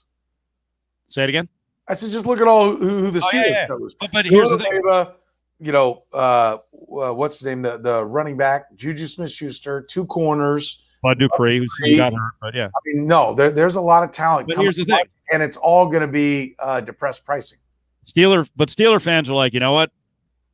We're going to get good players, because they always do. Based on what Mayock has done, and especially Gruden, they've got all this money in free agency. I don't know what they're going to do. I mean, and again, I don't want to be negative, but listen, I'm not a Raiders fan, so I don't give a shit. I'm just judging on what we've seen so far. Their personnel judgment has not been great. Congrats on Mad Max on the outside and his 17 sacks. That's been a good pickup. Darren Waller's a miraculous pickup. It's great, but like you want them to have money in free agency, but then you get a report today. Melvin Ingram's in town, right? So he's tied to Gus Bradley. Okay, Melvin Ingram, 2-year deal, $20 million, 13 guaranteed. Okay, like fucking JJ Watt deal. Oh shit. Yeah. You know what I mean? And that's the worry here is I'm glad they're gonna have money, and I'm excited to see what they do. But my lord, based on what they've done so far, they've made a lot of mistakes, and that's why I'm always amazed outside the market how bullish people are on the Raiders when you kind of see the personnel moves they made in the draft and free agency in this regime. Well, and let me tell you this: when you don't have the Hall of Fame quarterback, now they're talking like they do. They clearly didn't think so last year. They wouldn't give him the contract that you just mentioned about Mariota. The Hall of Fame quarterback will make up for a lot of those decisions. And it will even give you the confidence to not feel like I've got to overspend to get this guy who's just a little bit better than this other guy. You know, I mean, it's, look, there were a lot of people that were high on Ruggs. Like some of that has to be like, you got to find a way to coach him up. I don't do it. Petro, there was a vibe here like Mayock and Gruden were like, I don't know why he's not working out. Like, can you target him? You talked about him being Tyreek Hill. He's never in the game. You don't throw the ball to him. Do you run him on reverses? Do you put him in the backfield? Do you get isolations? Not enough. Bad matchups. I mean, not enough. I mean, there's like the personnel is going to get all the blame because Gruden's the boss, but some of it has to be, can Gruden actually create the matchups? Yep. Period. So I also threw the question out last week, and I don't think people got it. Two of the more attractive, they're not great players, but two of the more attractive free agents who are kind of mid-level free agents who could draw some money from the Raiders roster are Nicholas Morrow, who actually I think started with the Chiefs, right? I think he was part of the organization. So Morrow really emerged this year, and so Nelson Aguilar, career rebirth, right? Right. Aguilar was the guy who supposedly, they confirmed it, but he got up after that Dolphins game. The Raiders gave up a lead. You know, it was ridiculous. Down the stretch, they blew the game. It took them out of playoff contention. Aguilar got up and screamed at everybody. He's like, there's no accountability. You know, he's just, we got character issues. Apparently Morrow is one of those guys too, was kind of a leader. If you were Aguilar and Morrow and you have offers from multiple teams and you have offers from other teams that are in that 8-8, 9-7 or better category, would you go back to the Raiders? Well, who are the teams? I mean, but to answer your question, no, if I thought I was going to a team that was better. I thought, remember this? Knock if you hear me. Yep. Remember that Hard Knock? I love that. It gets me motivated. Really? I think it's ass, and I know you do too. Like, I was like, what is this hokey shit he's pulling? Yeah. Like, this is not the Gruden quarterback video, right? You have to motivate highly paid men. And Gruden clearly could coach with the Raiders, and clearly in his first year, but everyone has to listen to whatever your shit is in the first year. It was diminishing returns with the Bucs, and part of that I think comes around to the fact that he's a little bit hokey, right? That, hey man, you know, this and all that. Are you ready to be? I remember talking to Antonio Brown, in that Hard Knocks. I always love Hard Knocks because you do see some inner shit on people. Are you ready to be a Raider? Are you ready to be a Raider? If you're Antonio Brown and you've been playing with the Pittsburgh Steelers and being in the playoffs every year, watch the Raiders be ass your entire professional career, and a guy says, do you want to be a Raider? Is that he felt like he was giving him the biggest challenge. Are you ready to be a part of this? Yeah, this is shit because Antonio Brown doesn't know anything about, beating Joe Theismann in Super Bowl 20 whatever. Right? Actually Super Bowl 18 or whatever it was. That doesn't mean anything, right? Ken Stabler doesn't mean anything to Antonio Brown. You don't have anything to show for it. You've got to create, Brian Waters told me once, the all-pro guard for the Chiefs, and went on play with the Patriots as well. He said, listen, you find a coach that can make you successful, you'll run through a wall for him. Until John Gruden makes them successful, where they go, wow, he put me in a position to succeed. right? Like it's going to get old. The message is going to get stale and old really fast. Can I tell you the other thing that has me really doubting the Raiders and how they're going to treat this offseason and the regime moving forward? Can I tell you? Please.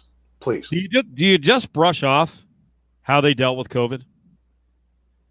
How there was no, I don't, because that's the lack of discipline. Yeah. That's a lack of respect. It's either a lack of a plan or a lack of respect for the plan on how to handle COVID. It wasn't fucking good. It was embarrassing. And there were a lot of organizations that had almost no COVID issues. Chiefs are one of them.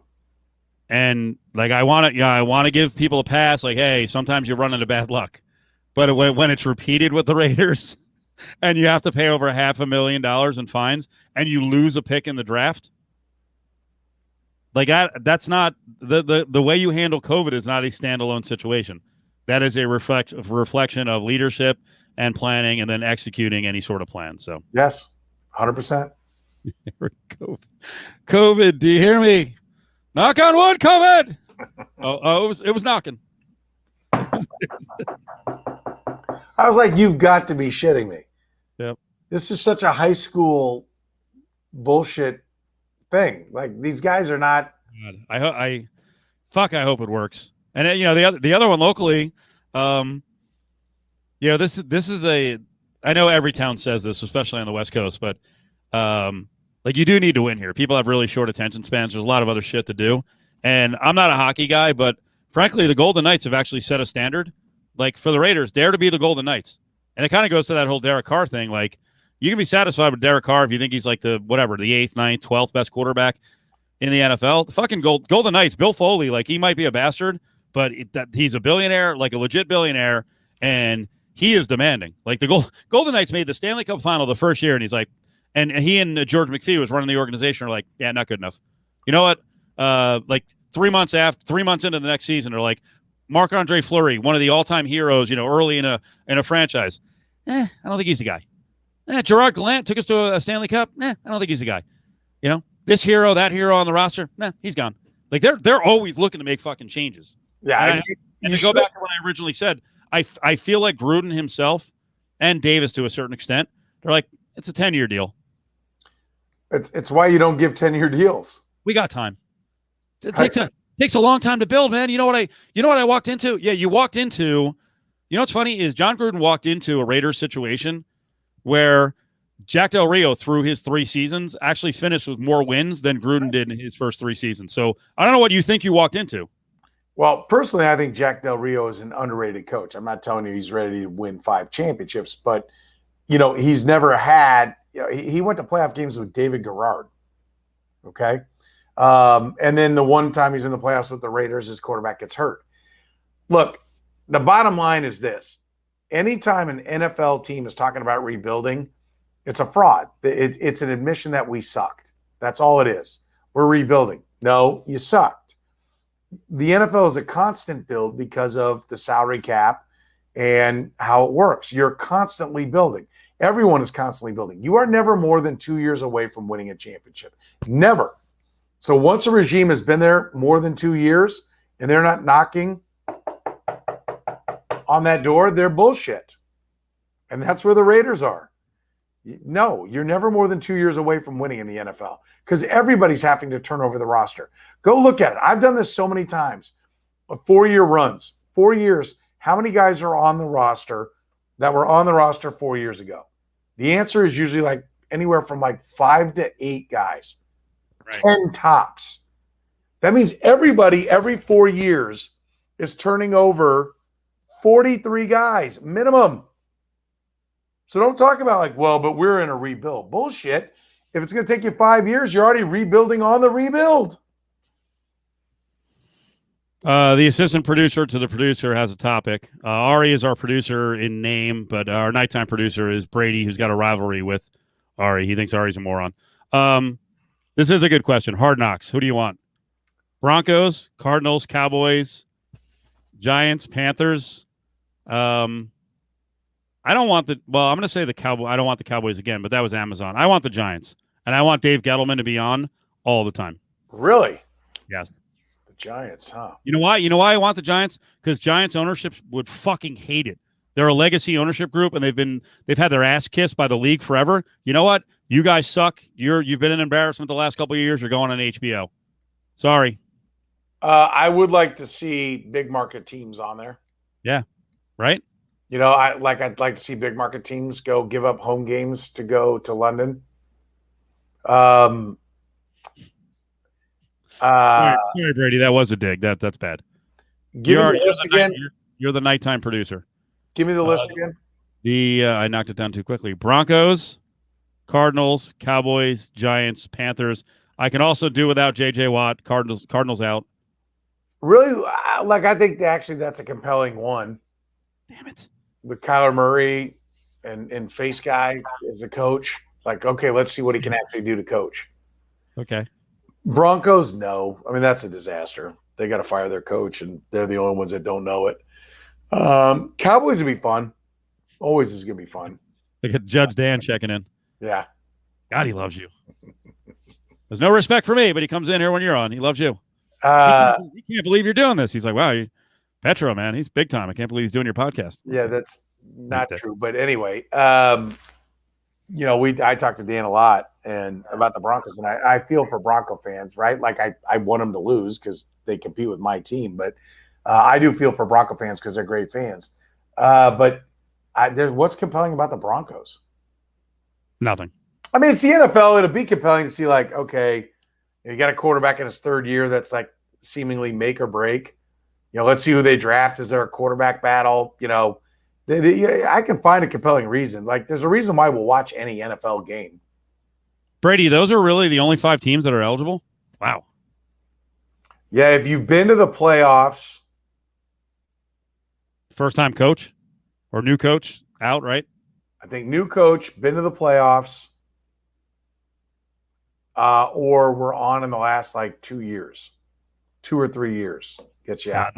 God, the Lions would be awesome with Dan Campbell. Just the whole show on Dan Campbell. That mess. Biting kneecaps and all. So if it comes down to the Cowboys and the Giants, who do you want? Well, you made a compelling case for the Giants. I'd say the Cowboys because I want to see Jerry. Because Jerry Jones' stupid ass will be out there saying all kinds of ridiculous shit. Playoffs in the last 2 years, a new coach. Okay, that's what it is. So that's what we're down to. Yep. Tiger Gators going for the Cowboys. They'd be strong. I'll take the Cowboys. I'm good with that. The Dak Prescott thing. I think Jerry Jones. Look, I root for Mike McCarthy. He went to Baker right here, just I don't know, 15 miles from where I'm sitting, 10 miles from where I'm sitting right now. So I'd like to see Mike McCarthy have success. He was quarterback coach with the Chiefs back in the day. So I'd like to see him have success. But I think he's a real football coach. And I think at some point, all real football coaches are going to lose their mind coaching under Jerry Jones. So let's see it happen. Kirk, this isn't a fantasy football league vote. You don't have to support me in this one. I actually think the Giants would be interesting. I think they would. Got a quarterback fighting for, it's make or break with the quarterback. I have a feeling Joe Judge, if they feature him a lot, is going to be a polarizing guy because he seems like kind of a rah-rah old school guy. So that's going to piss off a lot of people, and others are going to be like, yeah, that's the guy. I want to play for him. We can watch Saquon Barkley lift weights because that's the kind of thing they love to show. Sure. Working hard to come back. Yeah, he's coming back. Have that 12-game, 1,100 total yard season. The NFL is a brutal sport. Coming back from a knee injury is not easy. Saquon Barkley knows that. And then there he is squatting 1,000 pounds or whatever he does. Yeah. I can see it. Script writes itself. I'm in. But I'm also out because we've run out of topics. I'm sorry, Brent, but you got us. You did nail it. Now, I'm sorry for going off any dude. There are times where a topic, and I do this on Cofield and Company, but especially on here where I'm kind of talking through a topic, and it really is just kind of getting an understanding of what's happening. So it may not be a topic that has a certain direction. Got to talk these things out, right, Petro? If we're not talking about things constantly. We're trying to learn, man. This whole thing, we're trying to learn. I don't know why you'd even address the comment. Oh, why not? The topic was handled perfectly. Well, I don't know about that, but Perfection. not that arrogant. Badass.